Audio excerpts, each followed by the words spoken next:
ನಿನ್ನ ಪ್ರೇಮಾನುಭವವು ಜೀವಕ್ಕಿಂತಲೂ ಶ್ರೇಷ್ಠ.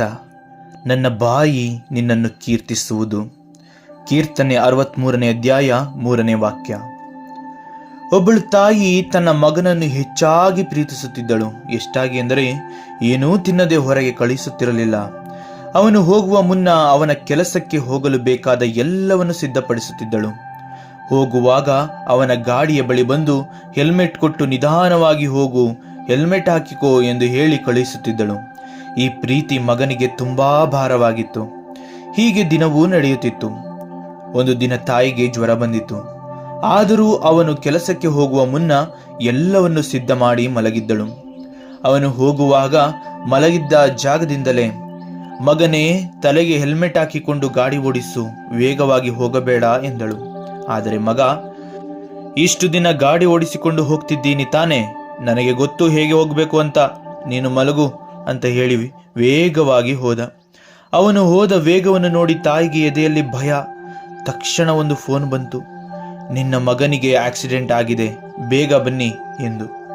ಆಸ್ಪತ್ರೆಗೆ ತಕ್ಷಣ ಓಡಿದಳು.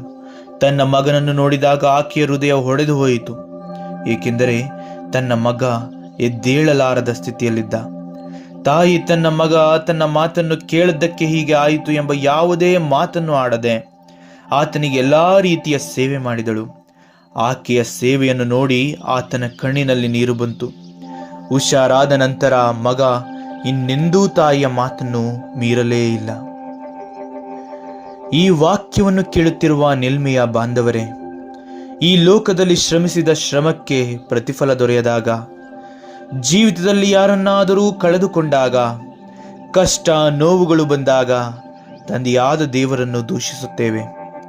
ಆದರೆ ಒಂದು ಬಾರಿಯೂ ಯೋಚಿಸುವುದಿಲ್ಲ, ದೇವರ ವಿರುದ್ಧವಾಗಿ ನನ್ನ ಆಲೋಚನೆ ಮತ್ತು ಕಾರ್ಯಗಳನ್ನು ಮಾಡುತ್ತಿರುವುದರಿಂದಲೇ ನನ್ನ ಜೀವಿತದಲ್ಲಿ ಈ ತೊಂದರೆಗಳು ಆಗುತ್ತಿವೆ ಎಂದು.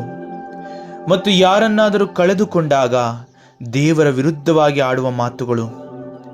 ಆದರೆ ಒಂದು ಬಾರಿಯೂ ಯೋಚಿಸುವುದಿಲ್ಲ, ಮೃತ್ಯು ಹೊಂದಿದವರು ಮೊದಲು ಹುಟ್ಟುವಾಗ ಅವರಿಗೆ ಬೇಕಾಗಿರುವ ಕಣ್ಣು, ಮೂಗು, ಬಾಯಿ, ಜ್ಞಾನ, ಬುದ್ಧಿ, ವಿವೇಕ, ಹೀಗೆ ಹಲವಾರು ಅಂಗಗಳನ್ನು ಮತ್ತು ಜೀವಿಸಲು ಬೇಕಾದ ವರಗಳನ್ನು ಕೊಟ್ಟದ್ದು ದೇವರೇ ಎಂದು. ಮತ್ತು ಇಷ್ಟು ವರ್ಷ ಬದುಕಲು ಪ್ರತಿ ಕ್ಷಣಗಳನ್ನು ಕೊಟ್ಟದ್ದು ದೇವರೇ ಎಂಬುದನ್ನು ಮರೆಯುತ್ತೇವೆ.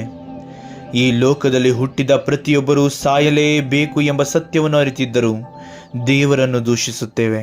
ಹಾಗಾಗಿ ವ್ಯರ್ಥತ್ವಗಳನ್ನು ಬಿಟ್ಟು ನಮಗೆ ದೊರೆತಿರುವ ಈ ಕ್ಷಣ, ಈ ದೇಹ, ಉಸಿರು, ಪರಿಸರ, ಸುತ್ತಲಿನ ವ್ಯಕ್ತಿತ್ವಗಳು ಎಲ್ಲವನ್ನು ದೇವರು ತಮ್ಮ ಪ್ರೀತಿಯ ಮೂಲಕ ನಮಗೆ ಕೊಟ್ಟಿದ್ದಾರೆ ಎಂದು ನೆನೆದು ಅವರನ್ನು ಕೀರ್ತಿಸುತ್ತಾ, ಸ್ತುತಿಸುತ್ತಾ, ಆರಾಧಿಸುತ್ತಾ ಜೀವಿಸೋಣ. ಜೈ ಯೇಸು ಕ್ರಿಸ್ತ.